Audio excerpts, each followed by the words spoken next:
Halo, saya bagi you dua senario, you fikir sama ada you terima ke tak.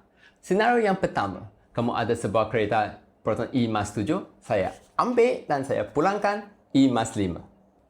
Senario yang kedua, you masih ada Proton kereta E-7, saya ambil dan saya pulangkan E-7, tapi bahagiannya berasing-asingan. Cermin kaca di sini, tayar di situ, bateri 2-3 tempat. Mungkin kamu boleh terima kedua-dua senario ni, mungkin kamu tidak boleh terima. Tapi tentu kamu akan minta lebih maklumat dahulu sebelum pertukaran itu dibuatkan. Kamu akan nak tahu apa yang akan ditukar, mengapa ia ditukarkan dan apa yang akan dipulangkan dalam keadaan bagaimana. Tidak apa-apa sebab itu kereta kamu, itu memang hak kamu, kan? Tapi katakanlah ia bukan Proton E-Mas kesayangan kamu, tapi bas sekolah anak anda. Okay. Kamu akan tahu lebih juga sebab bas sekolah itu keadaannya akan memberi kesan kepada keselamatan dan keselesaan anak kamu. Dua senario ni, apa kaitan mereka dengan hutan simpan? Ia sebenarnya amat dekat dengan amalan pengurusan hutan simpan di negeri Pahang.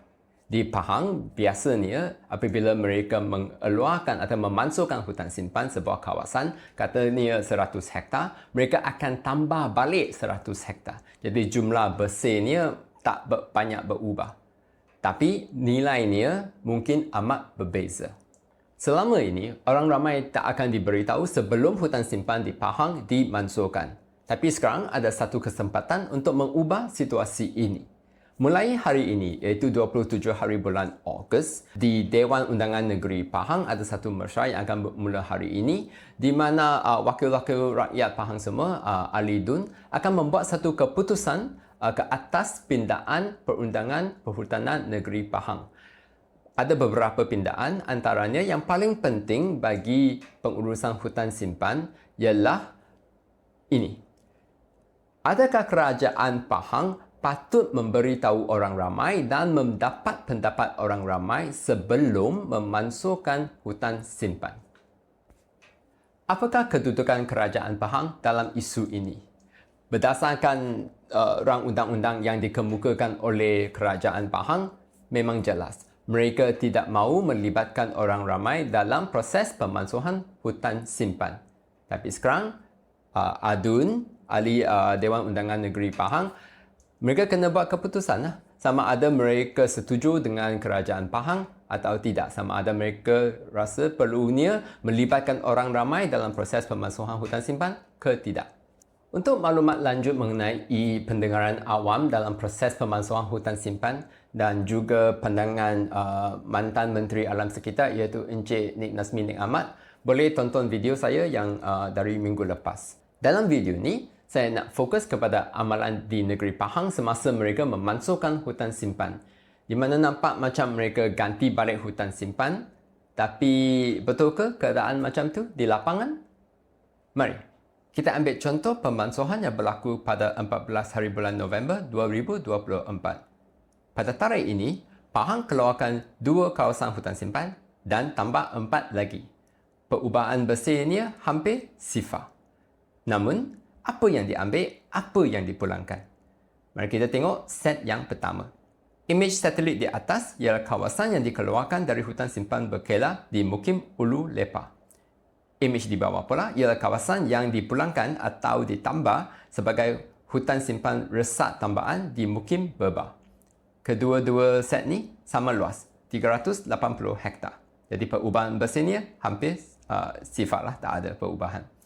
Tapi perasan tak perbezaan antara dua-dua kawasan ini? Tapak di atas tidak dibalat sejak 2001. Hanya ada buka jalan sedikit. Hutannya masih cantik. Tapi tapak di bawah itu sudah banyak kali kehilangan hutan sejak tahun 2005. Nilai ekologi atau fungsi ekosistem tapak di atas mesti jauh lebih tinggi berbanding dengan yang di bawah. Nilai balat juga lebih tinggi kat di atas.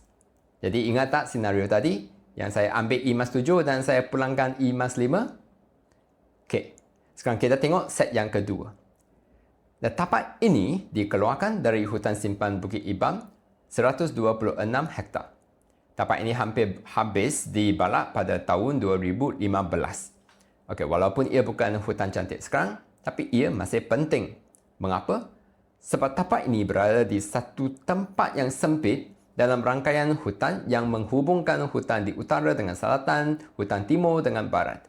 Apabila tapak ini dimansuhkan dan mungkin dibangunkan nanti, tentunya lagi suka bagi haiwan liar jalan sini sana.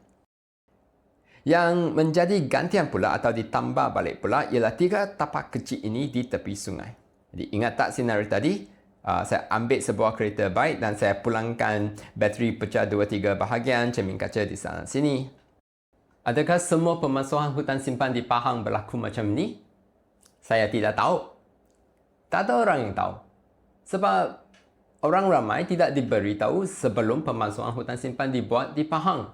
Dan orang ramai juga tidak ditanya pendapat mereka sebelum pemansuhan itu dibuat. Adakah ahli Dewan Undangan Negeri Pahang akan mengambil kesempatan minggu ini dan minggu depan untuk mewajibkan kerajaan Pahang melibatkan orang ramai dalam proses pemansuhan hutan simpan? Apa kata kamu?